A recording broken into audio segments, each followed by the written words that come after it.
South Africa's emergency response landscape has long been defined by slow reaction times and overstretched public services.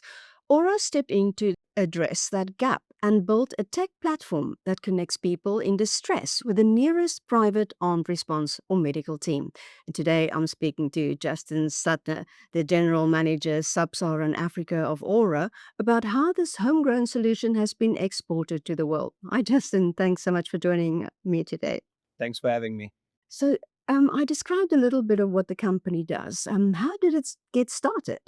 So I like to always start with a why it started. And back in 2017, it was essentially quicker to get a taxi or a pizza delivered to you faster than you can get help when you're in an emergency situation, or even worse.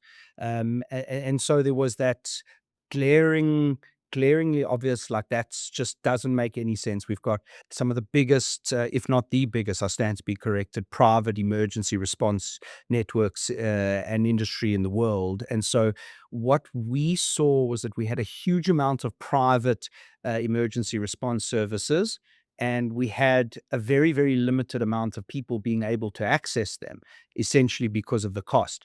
And so that why was really what sparked Aura. And just to kind of overlay that, at the time, one of the co-founders had a offsite surveillance monitoring business, and what he realized as well at the same time was that we could detect, or he could detect crime, or he could detect things happening, but he couldn't get response there.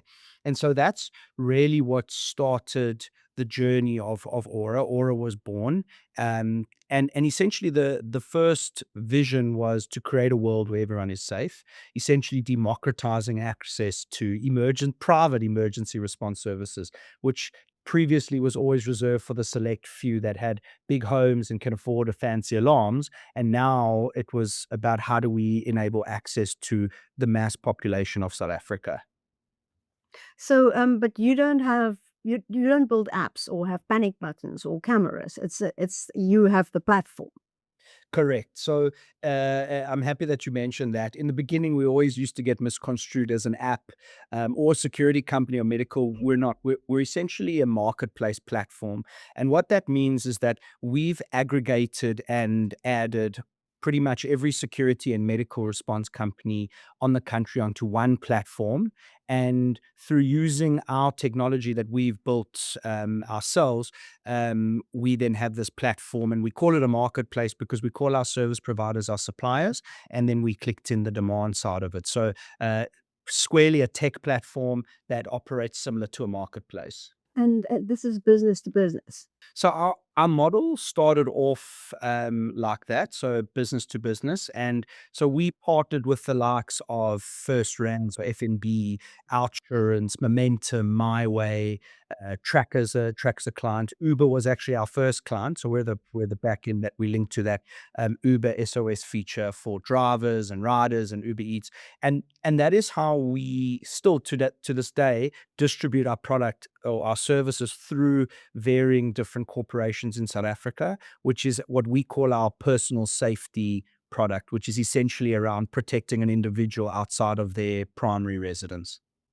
Well, Uber is a big customer. Who else? So yeah, so as I said, we're got great partners. So Trancker in the telematics space, FNB in the banking space, Outsurance, Momentum insurance, and for staff, we've also got Investec. We provide a lot of support for their staff, and quite a few other. Companies. We also work a lot with the likes of Fedility. They're a client as well. So we really have some big corporate names as clients, and we actually refer to them as partners and distributors. So, in practice, how does this work? Someone triggers an emergency alert, and what happens? Sure. So as I said, we distribute our product through big corporates, and what they do is either on-sell this or provide it or embed it into policies or banking products or or sell this to their customer base. And what essentially they're selling is access to our service. And the way that someone gets access to our service is via a range of different, what we call modalities. So whether that's an application, a phone number, a panic button, or any real way that's we have the ability to get someone's location. So when someone activates a distress or a panic alert, it comes through to our platform, and our platform immediately, using our proprietary algorithm, finds the nearest private vetted responder or medical, depending on the situation, to that person's location. So in a sense, we're aggregating those emergency services, and that the nearest, let's say, security provider or the nearest armed responder or medical will essentially pick up that alert and respond to that user using our technology that we provide to those companies. So you're not only a South African company now, you've expanded to other countries. Tell us about that growth. Yeah, so it's been fantastic. So I'm not a co-founder of the business, but I was here very early when we were only in South Africa. We've expanded into, we're now 3 continents. So we've got a Kenyan business doing something pretty similar to South Africa. We've got a business in the UK that's operating there, and then we've about last year this time, February, we launched in the United States. So we really are a global platform operating at a really, really big scale, offering our solution and our services to a multiple range of clients in different continents, different use cases. So it's really been a fantastic growth story. Well, explain the use case in Europe, because in Europe, the state does provide ambulance services and all these services. How do you augment that? So, so the UK business is slightly different to South Africa, whereby South Africa we do look after, as I said, we respond to people. We also have a very large fixed location business in South Africa, which is essentially responding to property, critical infrastructure, and the like. And what we do in the UK is, a couple of years back, the police mandated that they would not respond to alarms. Be it residential, be it commercial, et cetera, et cetera. And so there was an immediate gap for companies to be able to go and verify and almost like triage these events. So we set out to go and do something similar in South Africa, whereby we aggregated and added a lot of the private security response companies there, as well as set up what you could call an independent response network that augments the private side and essentially works exactly the same way in terms of our algorithm pairing the nearest responder to a location and responding. So the operating model or the commercial model is slightly different. The use case is also a little bit different, but nonetheless, really, really solving a critical pain point for a lot of people in the UK and across Europe. And the US? So the US is fairly similar to the UK. It's still obviously it's just over a year old, and the US, something similar has happened with regards to certain cities and certain states are mandating that they just aren't able to. The police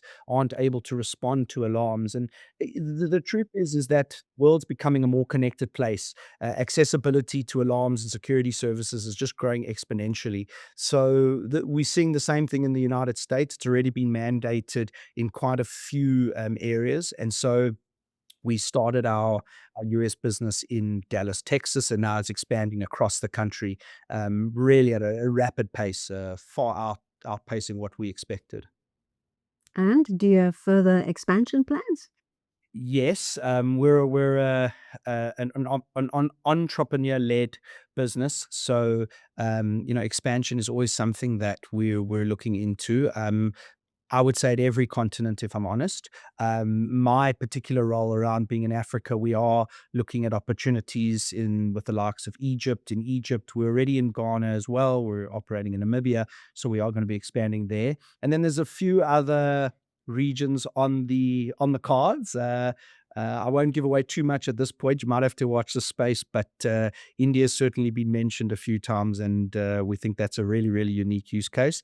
And we'll be in quite a lot more regions over the coming months and years. So watch the space, shall I say?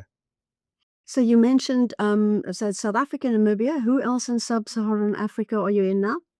So Kenya and South Africa are two core markets. We've got two pretty big teams there, fully functioning businesses. We're in Namibia as well. We operate in Uganda. Ghana, not really Sub-Saharan Africa, but we do have a presence there.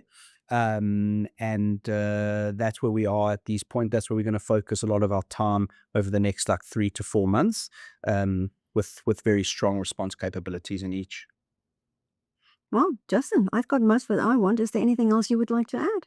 Awesome. No, thank you for having me. I think just to echo what I said earlier, like watch the space. It's a really, really exciting space that we operate in. We're the first in many markets that we operate in. Really innovative, fantastic business. And as I stated at the beginning, like our vision is very clear. We want to create a world where everyone is safe. And that's whether it's people or property, that is our core focus that we're never going to stop delivering on.